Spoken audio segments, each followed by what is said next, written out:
Hi viewers, welcome to our channel. ప్రస్తుతం మనతో పాటు senior journalist Damoh Bala sir వారితో మాట్లాడదాం. నమస్కారం సార్.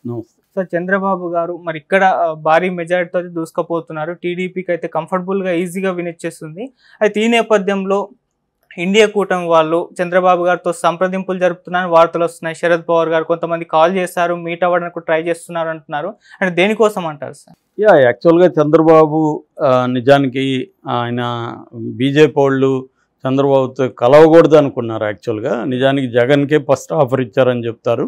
సో జగన్ ఏమో నేను ఎన్డీఏలో చేరలేను, నాకు ఇక్కడ మైనార్టీ ఓట్లు ఇబ్బంది అవుతుంది అని జగన్ రిజెక్ట్ చేశాడు. బట్ మీకు నేను ఇంతకుముందు ఎలాగ మద్దతు ఇస్తున్నాను అలాగే ఇస్తానని చెప్పాడు. బట్ చంద్రబాబు చాలా స్ట్రాంగ్గా ట్రై చేయడం, పవన్ కళ్యాణ్ కూడా గట్టిగా ట్రై చేయడం వల్లనే బీజేపీ ఒప్పుకునింది. యాక్చువల్గా మనకి అది పవన్ కళ్యాణ్ కూడా చెప్పాడు కూడా, నేను చాలా భంగపడ్డాను, వాళ్ళ దగ్గర తిట్లు కూడా తిన్నాను, ఇవన్నీ కూడా చెప్పాడు.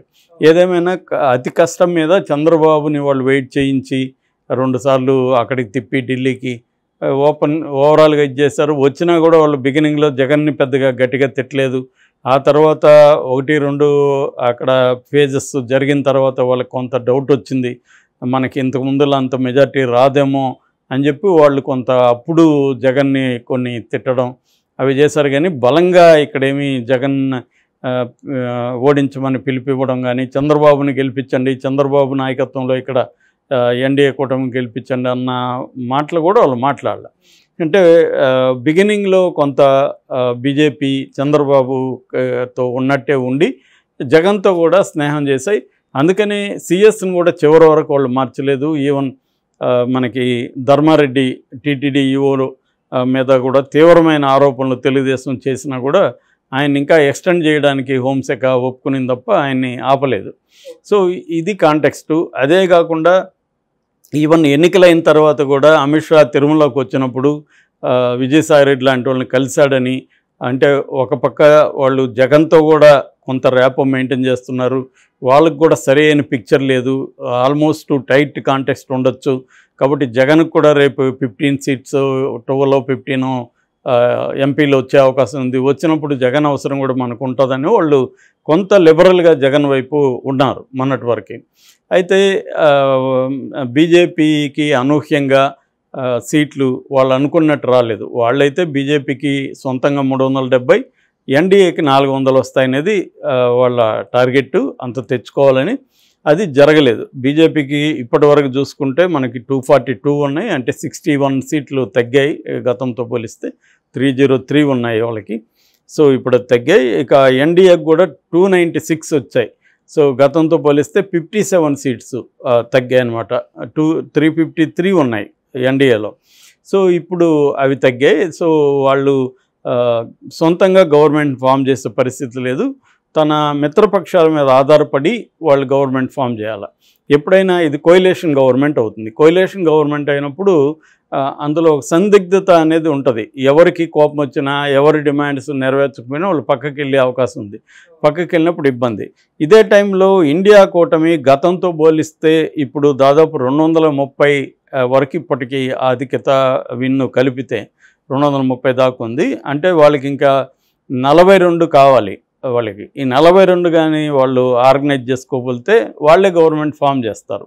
సో ఇప్పుడు మామూలుగా అయితే రాష్ట్రపతి లార్జెస్ట్ పార్టీ కాబట్టి బీజేపీని ఆహ్వానిస్తారు. ఫస్ట్ బీజేపీకి టైం ఇస్తారు. బీజేపీ గవర్నమెంట్ ఫామ్ చేయడానికి సరిపోయే 272 మెజార్టీ కానీ రాష్ట్రపతికి సమర్పిస్తే వీళ్ళకి అవకాశం ఇస్తారు. ఒకవేళ ఈ లోపల కాంగ్రెస్ పార్టీ కానీ లేకపోతే ఇండియా కూటమి కానీ ఎన్డీఏలో ఉండే పార్టీలని తన వైపు లాగగలిగితే అప్పుడు బీజేపీ గవర్నమెంట్ ఫామ్ చేయలేదు. ఆటోమేటిక్గా సెకండ్ ఆప్షన్ కాంగ్రెస్ పార్టీ ఉంది. కాబట్టి కాంగ్రెస్ పార్టీ కూడా దాదాపు సొంతంగా ఇప్పుడు 100 సీట్ల వరకు వెళ్తుంది. సో కాంగ్రెస్ పార్టీకి వాళ్ళు అప్పుడు ఆప్షన్ ఇస్తారు. కాంగ్రెస్ పార్టీ తన ఇండియా కూటమి సభ్యులతో అంతా కలిసి ప్లాన్ చేసుకొని వెళ్ళచ్చు.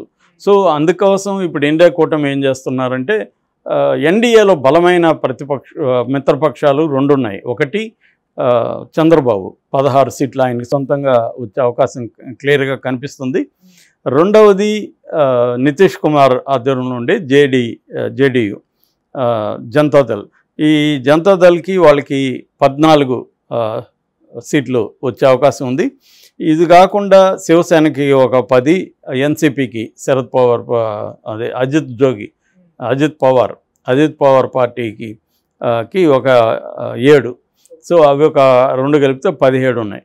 సో ఇప్పుడు శరద్ పవార్ అజిత్ పవార్ని కూడా ఏమన్నా లాగుతాడా అనేది కూడా అక్కడ జరుగుతుంది. అట్లాగే శివసేన కూడా జంప్ అవ్వడానికి గ్యారంటీ లేదు. అలాగే ఏమన్నా జరిగితే అంటే నితీష్ కుమార్ ఏమో ఏ పార్టీలో ఉంటాడో ఏ కూటమిలో ఉంటాడో ఆయనకి తెలియదని ఆయన మీద జోకులు ఉన్నాయి.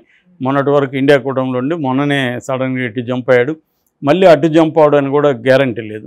రేపొద్దున నితీష్ కుమార్కో లేదా చంద్రబాబుకో ఉప ప్రధానమంత్రి ఇంకొక పోస్టు ఆఫర్ చేస్తే కీలకంగా మీరు ఉంటారు, మీరే ఇండియా కూటమికి కన్వీనర్గా ఉండమనం ఇంకోటి చెప్పగలిగితే అప్పుడు చంద్రబాబుకి ఆ కూటమిలో దాదాపు ప్రధానమంత్రికి ఉండే రోలు ఉండే అవకాశం ఉంది.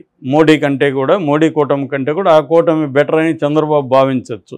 ఎందుకంటే ఇక్కడ ఆంధ్రప్రదేశ్లో మోడీ అవసరం లేదు చంద్రబాబుకి. సో రేపొద్దున రెండవది ఏంది, వాళ్ళు ఇండియా కూటమి ప్రత్యేక హోదా ఆఫర్ చేస్తారు. ప్రత్యేక హోదా మేము ఆంధ్రప్రదేశ్కి ఇస్తామనేది గతంలో కూడా చెప్పాడు. రాహుల్ గాంధీ ఫస్ట్ సంతకం అదే చేస్తానన్నాడు. కాబట్టి చంద్రబాబుకు కూడా ఇప్పుడు ఇట్లా బీజేపీని వదిలేసిపోతే ఇబ్బంది అంటే ఇబ్బంది ఏం లేదు. ఎందుకంటే రాష్ట్ర ప్రజలకు కూడా అతను ఏం చెప్తాడంటే నాకు రాష్ట్ర ప్రయోజనాలు ముఖ్యం, కూటమి ముఖ్యం కాదు. సో రాష్ట్ర ప్రయోజనాల కోసం ప్రత్యేక హోదా కాంగ్రెస్ లేదా ఇండియా కూటమి ఇస్తానంటుంది కాబట్టి నేను ప్రత్యేక హోదా రాష్ట్రం కోసం నేను షిఫ్ట్ అవుతున్నాను అనేది చెప్పేయచ్చు. సో చెప్పేసినప్పుడు చంద్రబాబు అటు వెళ్ళే అవకాశం ఉంది. అందుకనే వాళ్ళు ఏం చేస్తున్నారంటే చంద్రబాబుని లూరు చేసేదానికి ట్రై చేస్తున్నారు. ఎందుకంటే చంద్రబాబు కూడా బీజేపీ గురించి తెలుసు. బీజేపీ ఇప్పుడు మంచిగా ఉంది కానీ గతంలో బీజేపీకి తెలియకుండా జగన్ అరెస్ట్ చేస్తాడా? లేదు. క్లియర్గా బీజేపీ గేమ్స్ ఆడింది అనేది చంద్రబాబు కూడా తెలుసు. విధి లేదు కాబట్టి బీజేపీతో వెళ్ళాడు ఆయన. సో దానికంటే బెటర్ అనుకున్నప్పుడు అంటే రాష్ట్రానికి బెటరు, రెండో తనకు వ్యక్తిగతంగా కూడా కేంద్రంలో చక్రం తిప్పే అవకాశం బీజేపీ కూటమి కంటే దీంట్లో ఉండే అవకాశం ఉన్నిందనుకో. ఎందుకంటే ఆయనకి అందరితో కూడా అక్కడ క్లోజ్ ఫ్రెండ్షిప్ ఉంది. ఇటు మమతా బెనర్జీ కావచ్చు, ఖర్గే కావచ్చు, డీకే శివకుమార్ కావచ్చు. సో ఆ కూటమిలో ఉండే వాళ్ళంతా కూడా ఆయనకు ఉంది. సో ఆయన మేనేజ్ చేయగలడు.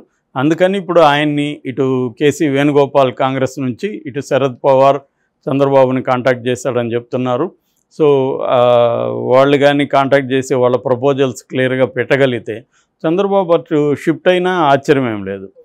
ఎందుకంటే ఆయన క్లియర్గా వీళ్ళు ఎప్పుడు ప్రత్యేక హోదా ఇస్తామని ఇప్పటివరకు ఎప్పుడు హామీ ఇవ్వలేదు. ఈవెన్ బుందేల్ఖండ్ తరహా ప్యాకేజ్ కూడా ఇవ్వలేదు.